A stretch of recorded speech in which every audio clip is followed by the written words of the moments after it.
you can all hear me. If not, you're not missing anything. My name is Bryan. I'm a Lieutenant Colonel in the U.S. Marine Corps. Sean asked me to tell you my story today. I was supposed to tell it yesterday, but a little bit slow going up those hills, so we'll get the sequel, I guess, today. 3 things I should tell you about myself before I start. 1, I'm Italian. I like to talk with my hands, so when I'm doing this, imagine there's a hand here. 2, I'm a Marine, so I tend to talk for a long, long time, so Sean, just give me the hook when time's up, and if I'm not done with my story, you buy me a beer tonight, I'll finish it for you. And 3, I'm a pilot, which means I'm an exquisite bullshit artist, so try to keep most of what I say today true. By trade, I'm a CH-46 helicopter pilot. Most of you don't probably know what that is. It's like a Chinook, but smaller. So imagine you took a Chinook and let a little bit of the air out of it, and that's what a 46 looks like. I am an Iraq veteran, but I did not get hurt in Iraq. I was the XO of a squadron out of Okinawa, Japan, 2.5 years ago, and we were deployed to Thailand in support of Exercise Cobra Gold. It was the end of the exercise, and I had an opportunity to do some mountain area training for some of my younger pilots and crew chiefs. The squadron actually had a mishap trying to fly in the mountains about a year prior to that, so myself and the CO had started a program to try to train everybody else up and working in the mountains. So we were up in the mountains. It was the last flight of the exercise, and I was trying to get through the last couple of co-pilots and crew chiefs to make sure that they all understood how different it is to fly in the mountains. I had 3 co-pilots and 3 crew chiefs with me that day. I was already on to my 3rd co-pilot. We were getting ready to do the last thing of the day. It's called a main mount landing. So you've probably all seen pictures of Chinooks doing that in Afghanistan, but basically in a main mount landing, you come in on the edge of a ledge, you put the back wheels on the ledge, and the nose is hanging off the ledge with nothing below you. It's pretty difficult because the pilot can't see anything. So I was trying to teach my last co-pilot how to do that. We had to go to an alternate LZ because the first one that I wanted, the good one, was covered in clouds.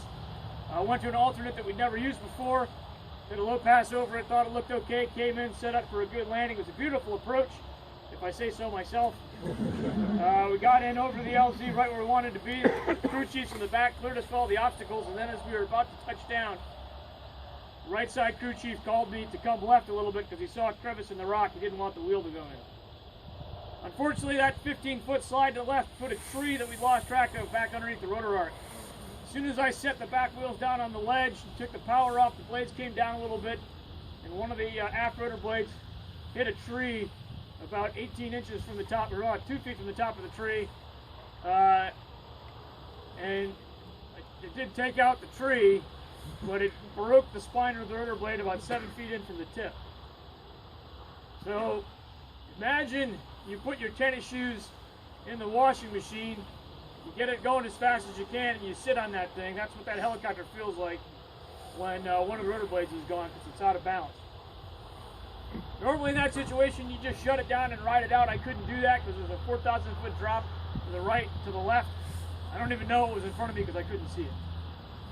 So I had to lift the airplane back up, try to get it back over the mountain. According to the photographic evidence we have, because one of my other crew chiefs was taking pictures, within 5 seconds of me lifting it back up off the ledge and getting it over the mountain, the vibrations were so severe that the back end of the helicopter ripped off. I don't know how high we were. I'd say we were probably 20 to 25 feet. We came down pretty much straight down. When we came down, my left arm was extended on the collective, pushing down because the nose had gone really high and I was trying to get it level again.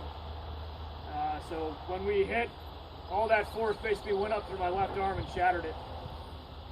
Pretty much crushed my hand, snapped my humerus just below the humeral head, and drove the shaft of the humerus up into the shoulder where it still is today. Both crew chiefs were thrown clear of the airplane. One had a fractured pelvis, a torn bicep.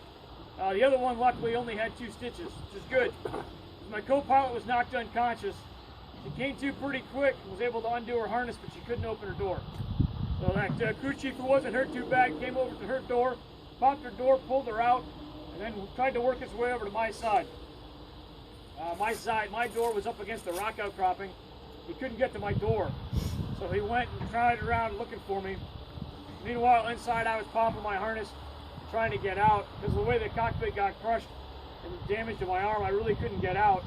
I was eventually able to pull my feet up underneath my console and kind of flop them across my co-pilot seat towards her door. But then I couldn't get out because that left arm was basically useless. I couldn't even really, if I tried to do anything with it, it just kind of flopped out of the way. Trying to get out, as that was happening, the fire for the back of the cabin was starting to work its way up towards the cockpit. Luckily, it was above me because it was working its way across the ceiling of the airplane, so I was broiled, not roasted, and I also didn't get too much inhalation injury, which was good. About the time I was realizing I wasn't going to get out of there, and that was going to be the end of it, my crew chief made one last desperate attempt to come in and get me, found my boots, grabbed me by the boots, and pulled me out, and was able to get me away from the airplane. So again, if he had gotten hurt any worse, I wouldn't be here talking to you today. That crew chief did end up actually getting got a Navy and Marine Corps medal for that, for a life-saving medal for that, and then ultimately got an achievement award from the Marine Corps Aviation Association the next year too, which is awesome for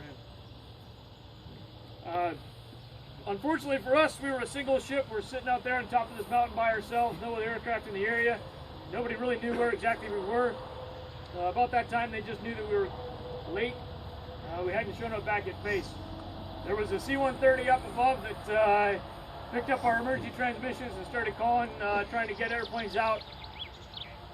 Finally, about an hour later, another helicopter got out there, but I had done a pretty good job of clobbering the LZ so nobody could get in. Eventually, it took a good 3.5 hours to finally get somebody to be able to come in and land there. It was a U.S. Army Black Hawk out of the same base we were based out of in Pitsanulok. It finally came up.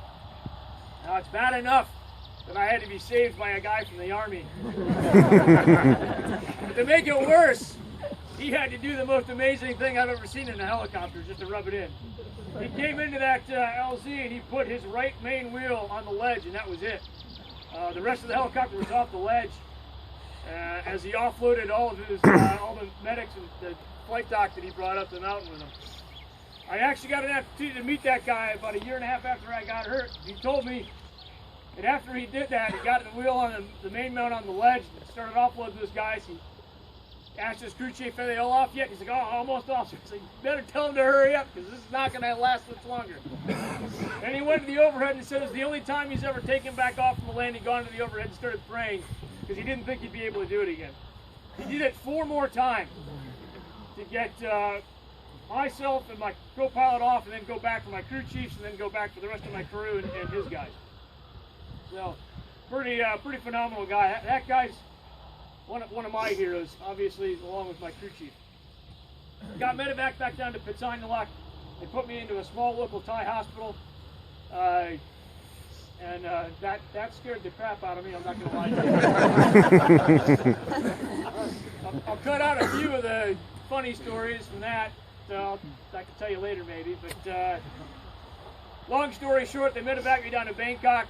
This is about the time where I stopped remembering things. They finally got drugs in me, and I don't remember the trip to Bangkok, and then early the next morning they flew me to Singapore. While this was going on, my wife and 3 kids were back home in Okinawa. Word had made it back shortly after my mishap. Word had made it back that there was a mishap. Our squadron had lost an aircraft in Thailand. But being a good Marine pilot's wife, my wife knew that no news was good news.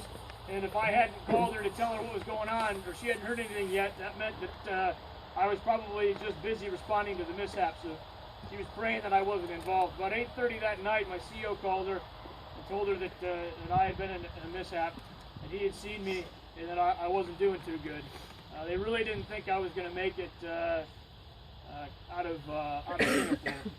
I had been burned over 54% of my body, obviously shattered my left arm, left leg, and I ended up with a whole litany of other orthopedic injuries and nerve damage basically because of the burn. My wife started trying to figure out how to get to Singapore to meet me. My 3 kids stayed on Okinawa with my CO's wife, my maintenance officer's wife, my officer's wife, took turns taking care of them.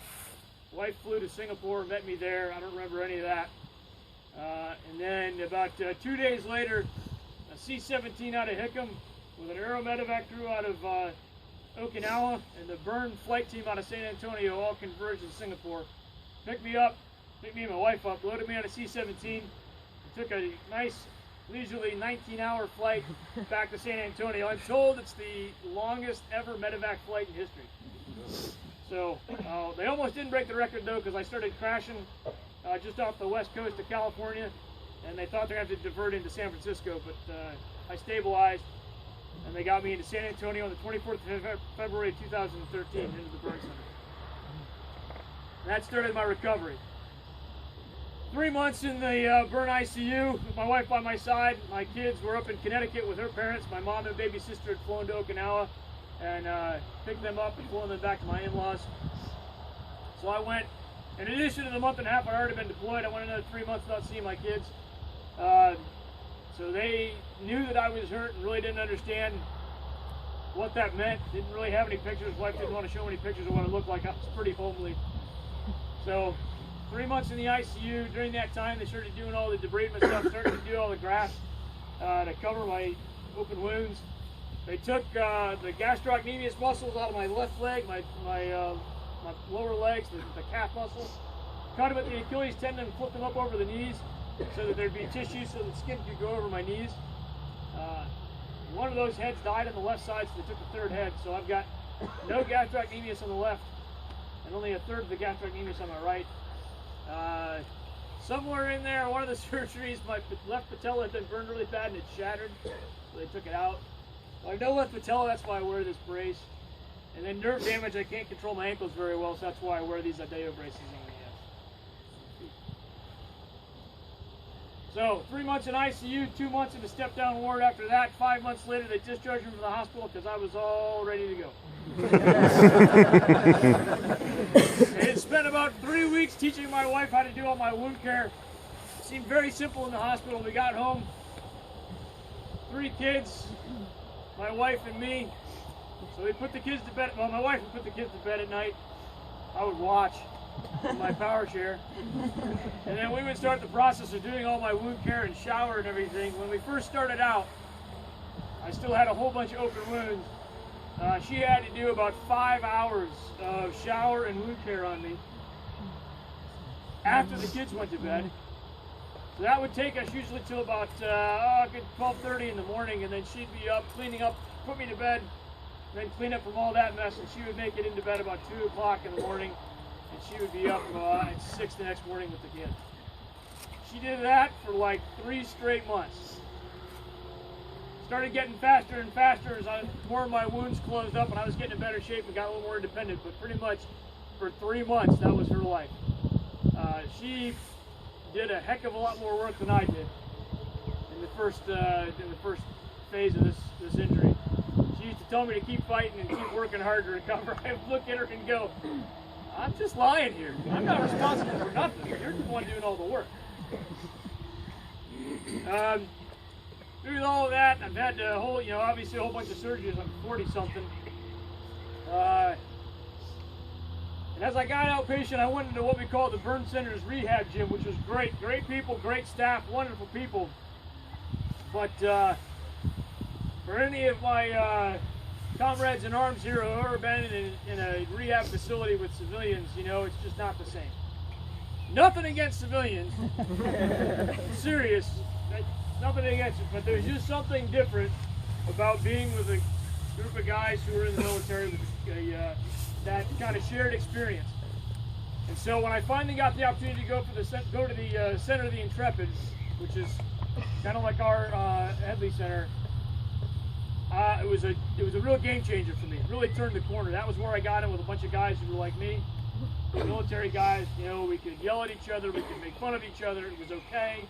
We could help each other out, and we understood what was going on, and that was huge. And then getting to meet people like Janice, who's here somewhere, who runs Operation Comfort, who forced me to get out on a bike, even though I didn't think I could do it. That's just huge. And I kind of thought to myself when Sean first asked me to get up here and talk to you, what does it matter that you have an American guy talking to you? Because I'm not upset about this, but it's not like Help for Heroes is raising money for me. So you go tell my story to your your fellow countrymen, you know, maybe they don't really care what the Americans are doing, but here's what I can tell you. There's a synergistic effect whenever allies do anything, which I think we learned by taking this tour together. We listened to what the battlefield guys are telling us, and obviously we would not have defeated Germany had it not been for the combined effort of the Allies. No single nation would have been able to take that on. We're in a fight now too, just like we've been talking about, with this mission to take care of guys who are wounded now and the guys who will be wounded and injured in the future. It's not going to end. The wars are not over.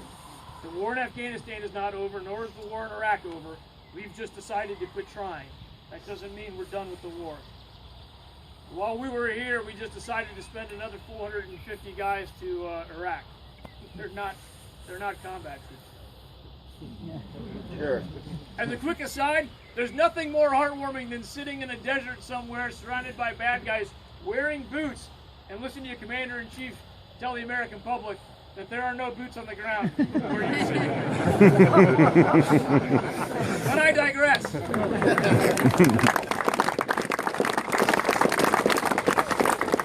My point is, what you guys do here with Help for Heroes for the Wounded Warriors in the UK, if nothing else, helps raise the bar for what we do for Wounded Warriors in the United States and vice versa. We can get ideas from each other, we can challenge each other to do even better things, to do more things, to figure out different things. There are things that you do here in the United Kingdom for Help for Heroes that are better than the way we do it in the United States. And I'm going to take some of that back with me, and I think the same is true, vice versa. We can learn from each other, we can help each other out. So by you raising money for Help for Heroes, you're not helping just the Wounded Warriors in the United Kingdom. You're helping to raise the bar and set the standard for how we take care of Wounded Warriors in the United States. And we're trying to do the same thing elsewhere.